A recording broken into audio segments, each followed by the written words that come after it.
Is it over? Is the Produce 48 rage over yet? Okay, I think I'm good. Okay guys, I think I'm good. Hello there everybody, my name is Nathan, and as you guys can tell, this video is going to be about my final thoughts about Produce 48. Specifically the good, the bad, and the ugly of the entire series. So of course, cue the spoiler warning!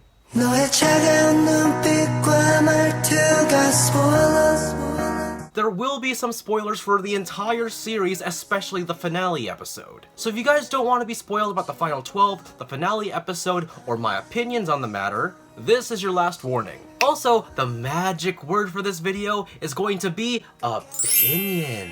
This video is my personal thoughts of the series as a whole. So of course it'll be different from yours, and if it is, don't flame me for having them. Instead, just let me know your guys' opinions in the comment section down below. Let's break up the monotony of throwing hate around the fandom and discuss like civil, mature adults, shall we? Besides, we're in SYJofficial territory now, my friends. We're here to spread the love of K-pop through youth and joy. And I do apologize for the extreme delay in this video's release, everybody. I am aware that the Produce 48 finale came out like weeks ago, but school just started back up again and I'm officially a senior in college, baby. So of course uploads are gonna be a little bit more spotty from now on compared to summer vacation. But with that big hi aside, ladies and gentlemen, silent and active and alike, without further ado, let's get started, shall we? Change up.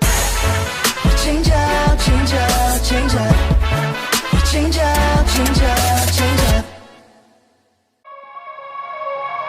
Starting off with the good, Produce 48 was a roller coaster of a season to me. It started off with a different, unique concept compared to the last two seasons, by adding the twist of adding AKB48 members, along with their many sister units. This was a first for the season and it definitely caught my attention. Because what would the Japanese supergroup of AKB48 want to do with being on a South Korean TV show? So I found this pretty interesting and I wanted to see how this would roll out. At first I only heard of the AKB48 name, but I never really gave their music a listen. I only know AKB48 from some of my foreign exchange student friends from Japan back in my old high school who told me that they were their favorite group. And just a disclaimer for the rest of the video, I'll be referring to all the Japanese trainees as AKB48 trainees for the sake of simplicity. I don't want to mix up the sister groups anyway, and to my understanding of the AKB48 system, they're all under the AKB48 name, they're just in different units. So whether they're from NMB48 or HKT48, I'll just use the AKB name as an umbrella term.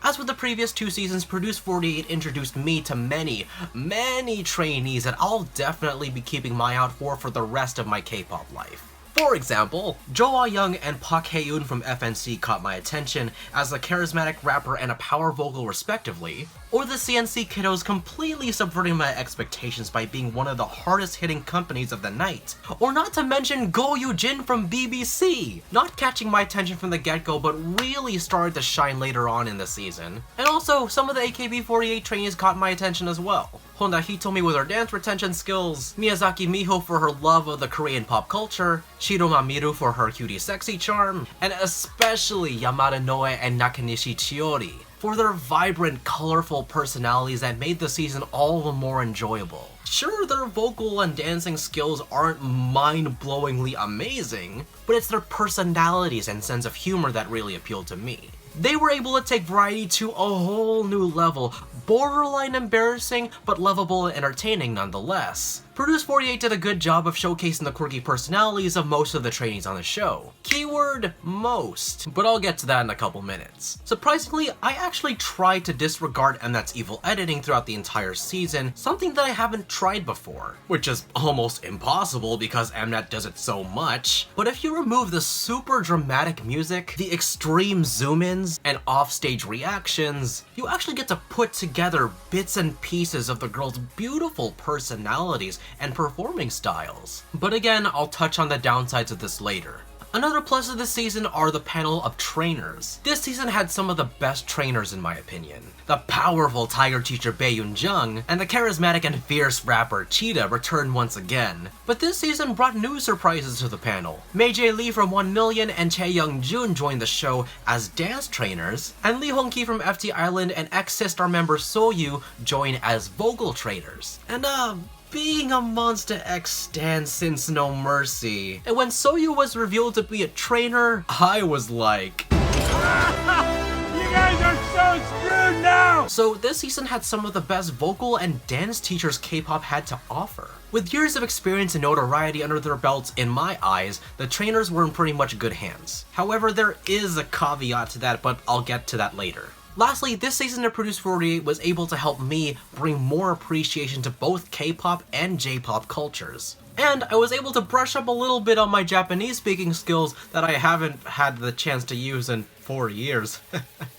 Being a hardcore K-pop fan, I was brought into the season only knowing the Korean perspective on pop music and pop performance. I knew very little about the Japanese training styles, let alone how they were trained to be idols in their country. I only knew the name of their group and that there were a lot of them. However, throughout the season, I was able to garner a lot more appreciation for them. Even that I know that the trainees that appear on the show are only a small fraction of their roster, I at least know some of their names now and may or may not have developed a not-so-subtle crush on Takahashi Judy doing so. Don't worry, she and I are both 97 liners, it's cool. Wrapping up the good section, I want to say that compared to the previous 2 seasons, I'm not too concerned for the eliminated trainees. It's thanks to last season and the many survival programs available to us that I'm not too scared for the futures of the eliminated. Well, yeah, it's true that many of my favorite trainees were shafted by Mnet and the national producers. Judy. It's thanks to the likes and the success of the splinter groups, as I like to call them, like JBJ, IBI, the Boys, Pristin, Idol. The list goes on and on and on. And by splinter groups, I don't mean it in a bad sense at all. By that, I mean groups that had eliminated members from their respective shows, or groups that formed during or after the winning group's contract has expired. Even though a lot of my favorites were shafted, I have faith in their companies to make their careers worth the wait. Pledis, I'm looking at you. Time to get to the nitty-gritty. Now remember in the good section, I mentioned that I cover the subjects of Mnet's editing and the trainers panels later? Well, later is now, ladies and gentlemen, let's get to the trainers panel. Like I said, this cast of trainers is pretty brilliant. Mei-jae Lee, Chae Young-jun, and Bae Yoon-jung are dance legends in their own right. And Soyu and Hongki are amazing examples of great K-pop vocalists too. However, I noticed that throughout the season, Cheetah isn't as utilized as the other trainees are. I mean, in her defense, there aren't as many appointed rappers in Produce 48 this season. At least many of them that made it to the finale. Like, some of the trainees can rap. Yes, I get that. But they aren't like rappers, you know? The only one that I can think of from the top of my head is Joa Young from FNC Entertainment, and she was eliminated really early on in the season. Even with Yoo Min Young and Kim Do-ah, they were all eliminated before the final episode. So for the final 12's sake, we didn't really have a lot of rappers to choose from. At least not as much variety as we had with the vocals. But yeah, it just seemed that all that Cheetah was useful for was Mnet's excuse to using her RBF glare at the trainees that didn't do so well. I would have loved it to see Cheetah teach the rappers of Produce 48, or at least have a personal session with the rappers like Hongki and Soyu did with the vocal line. And speaking of Mnet's editing,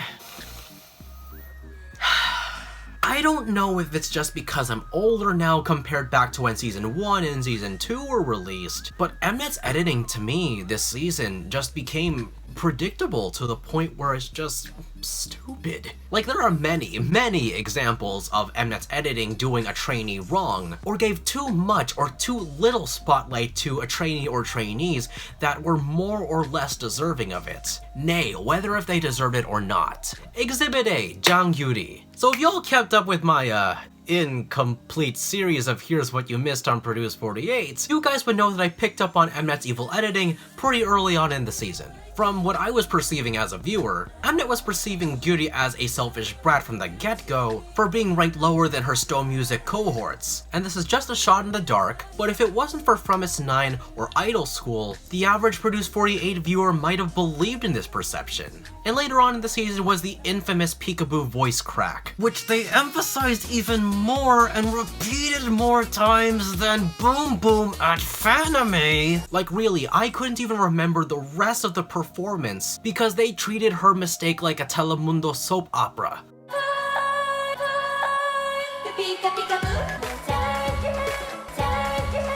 어떡하냐. Another example of Mnet's editing becoming more dumb and predictable was more towards the finale. This one's an example of how they use BGM to manipulate the viewer's reactions. Two trainees were attempting a higher note of the song. One trainee attempts it, she messes up, and that trainee gets serious, dramatic, lower toned music. And this is played throughout the trainers giving her solid advice to improve, not really scolding her at all. Then the next trainee comes on shortly after, she tries the same note. She also messes up. However, this trainee gets silly, lighthearted music? Both trainees made the same mistake, yet they treat one trainee like they're the worst singer in the world, and the other trainee like, ha ha, it's okay, it's all good, fam. It's not just this situation too, but nearly every encounter in Produce 48. If you remove the dramatic BGM, the repetition frames, the repetition frames, the repetition frames, and especially the dramatic zoom-ins, some of the situations may not be as dramatically negative as we make it out to be, especially with some of the judges giving advice to the trainees. Some of the advice that the trainers had for the trainees are actually pretty solid, and may actually help them improve in the long run. But of course that would take out the fun of watching series like these, and I understand that we need to keep some drama to keep the ratings and the interest levels up, but not to the point where the trainees themselves get straight up bullied on their SNS, to the point where it physically shows on the show. Which brings me to...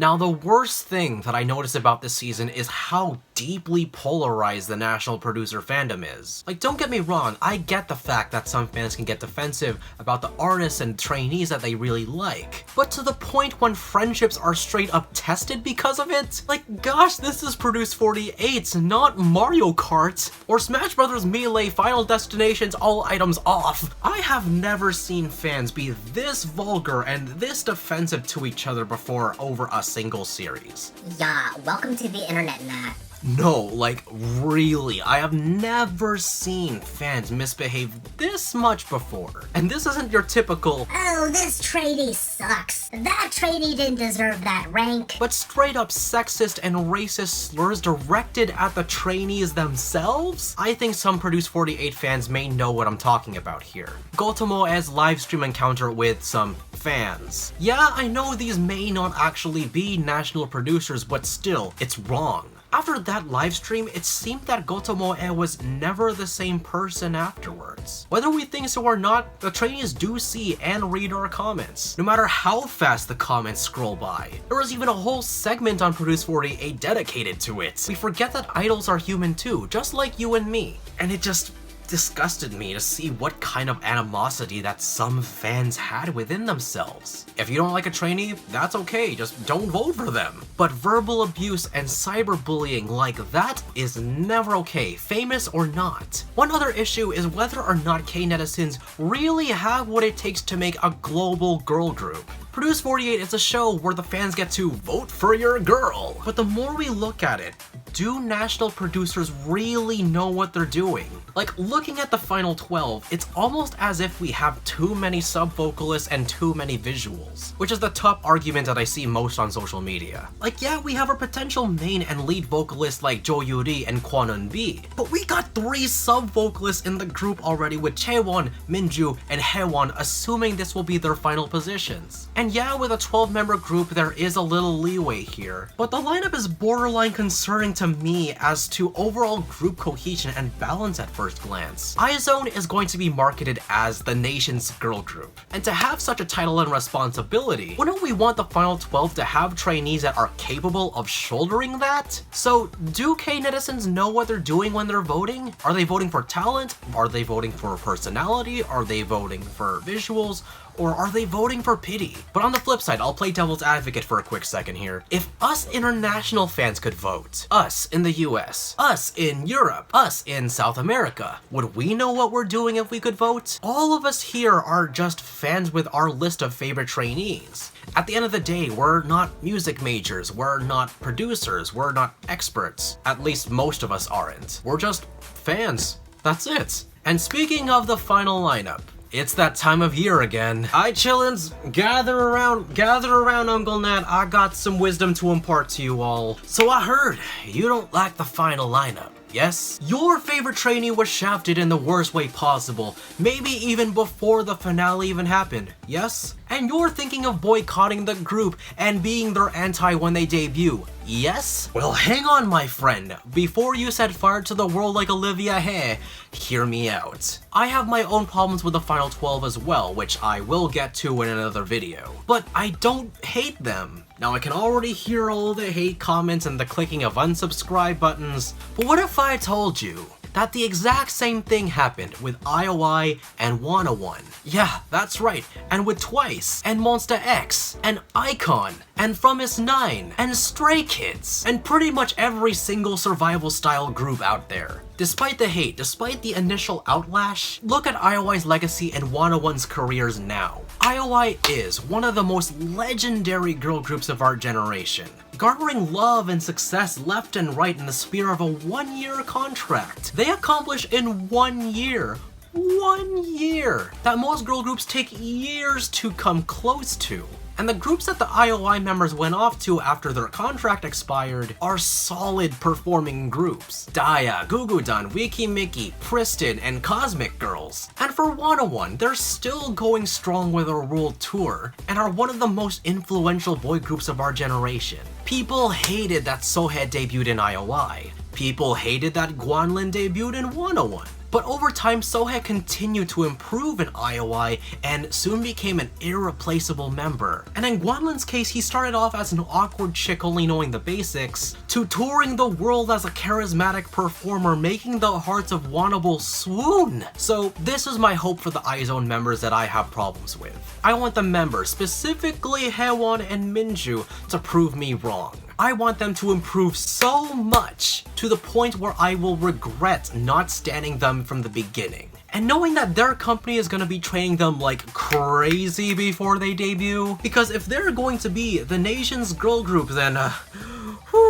they better step up their game and live up to IOI's and 101's legacy. Now, as much as I want to get into my final thoughts about the final 12, about IZONE, this video has gone far too long already, so I gotta split up this video up into 2 parts. I know, I'm sorry, but it has to be done. It'll be a lot more satisfying to have a separate video on the matter, because I got lots to say and I got a lot of baggage to unload. But ending this video on a positive note, despite the shade that Mnet threw this season, I've still enjoyed the series nonetheless. I got to expose myself to a whole new pop culture that I never really gave the chance of appreciating. So many great and talented and wonderful trainees like Go Yoo-jin and Takahashi Juri that I'll be keeping my eye out for in the future. And lastly, a new girl group for me to stan. But yes, everybody, I understand that there is a polarized rift in the Produce 48 fandom as of right now. And I hope that the Produce 48 hate has simmered down over these past few weeks. But as always, everybody, I want to know what you guys think. What do you all think about this season of Produce 48? Really, give me your honest thoughts and opinions on the series. What was your favorite song out of the whole season? Who was your favorite trainee or trainees?